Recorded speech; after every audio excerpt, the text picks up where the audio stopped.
Welcome to Bush Whisper. Today's session is all about Gijs, getting to know him better. His childhood, where he comes from, where he grew up, etc. So with no further ado, Gijs, where did your love for the bush start? Talita, I think it all started with my dad. When we were kids, my dad took us on small little trips. Kruger National Park, Mapagupwe National Park, some smaller game reserves, even back to the farm. He had a love for the outdoors and it rubbed off on us and we just enjoyed it, and I think that's where it all started for me. Okay. And your childhood, Gijs, where did you grow up? Where did you matriculate? School? I grew up in Germiston, so I was a city boy. Yeah. And I went to Hoërskool Goutrif, just down the road from here. I matriculated in 1997 there, and after that I went on to study nature conservation, but that's basically where I grew up and I spent my childhood days. Yeah. Tell me, and further education, I know you spoke now about a little bit about it, but can you just give us a little bit more information? Yeah, sure. Like I said, I went and studied nature conservation. I studied part-time, so I was studying from home.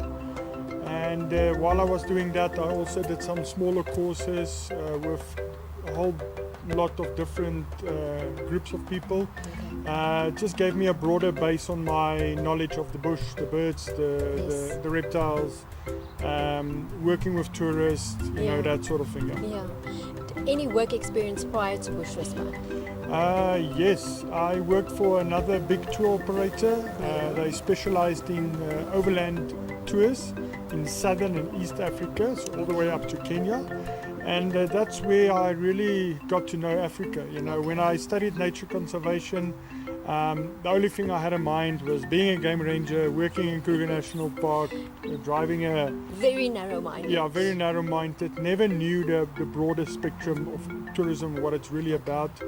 And, you know, seeing countries, Namibia, Botswana, Uganda, Tanzania, Zambia, meeting the people, the local people, the Himbas, the Maasai people, the Bushmen, get to know, you know, you get to, in the beginning it was, I enjoyed the bush. Yes. And then when I started working as a guide, you get to know Africa, Yes. the red soil, the smells, the local people, you know, the landscape.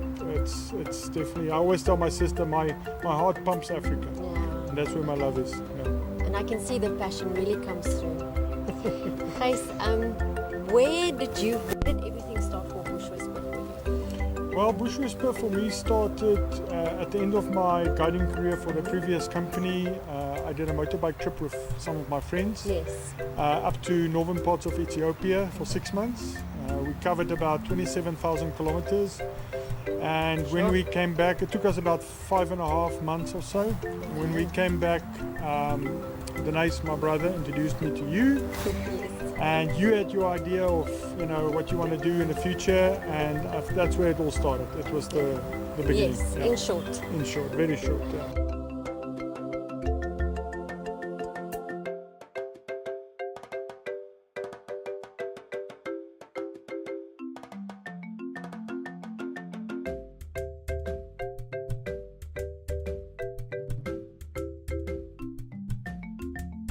Gijs, I heard a little bird that told me that on this bike trip of yours, you had a little bit of an accident. Tell us a little bit more. Yes, there is a few accidents, but Yeah, of course. the particular one you're talking about, or the particular story, Yes. we just put Gerard on the plane back to South Africa after he had his accident, and me and Eric were busy getting our things together, making our way back south, and we left the town where we stayed. Where was this town? It was in the southern parts of Ethiopia, a small town, probably, I don't know, 2,000 people or something like that. So a very small little bush town. And we made our way back to the border, and on the way to the border, a local guy walked in front of me. I also fell, tried to avoid him, and I injured my leg on the left-hand side. I didn't have any protective gear on, so it was just my rafting shorts and my riding shoes. So, and it was a volcanic road, so quite coarse, very rough. And I had to get stitches. Eric had to give me stitches. He's never done it before. Yeah. So that was a story on its own, how he did it, and the crowd we had around us. I heard that there was local anesthetic involved. Yes, we thought we had normal anesthetic, but it was actually a local anesthetic, and he injected me in the bottom part of my leg, so it had no effect at the top. So it was all alive, but it was the last one we had. Oh, So it was, it was bite on the little stick and go through. yeah, get it done. But you can really speak about experience. Yeah, now I can. I've got, we always joke about the campfire stories, Yeah. but during my career as a guide since '98 until today, Yes. there's many stories. 99% of them is really good stories. Yeah. All ended well with a laughter at the end. Yeah. Great life experience, met great people, and yeah, just very privileged. Yes. I'm going to ask you a few questions, and you can just answer them as quickly as possible. Okay. Are you married? No. No, joking. No, I'm married. I'm married to Sharon. We live in Pretoria, and love of my life. Kids? No kids. 2 dogs, 2 rabbits, and 4 chickens. A good animal family. Yeah. What's your favorite country in Africa? I have to divide it up. Southern Africa, Namibia. East Africa, Uganda. Okay. Region in South Africa, the bush, Lowveld. Lowveld. Yeah. Okay. And tell me, what's your favorite color? Color, green. And your favorite Big Five animal, if you can choose one? Yeah, I would probably say a buffalo Okay. if I have to pick a big 5.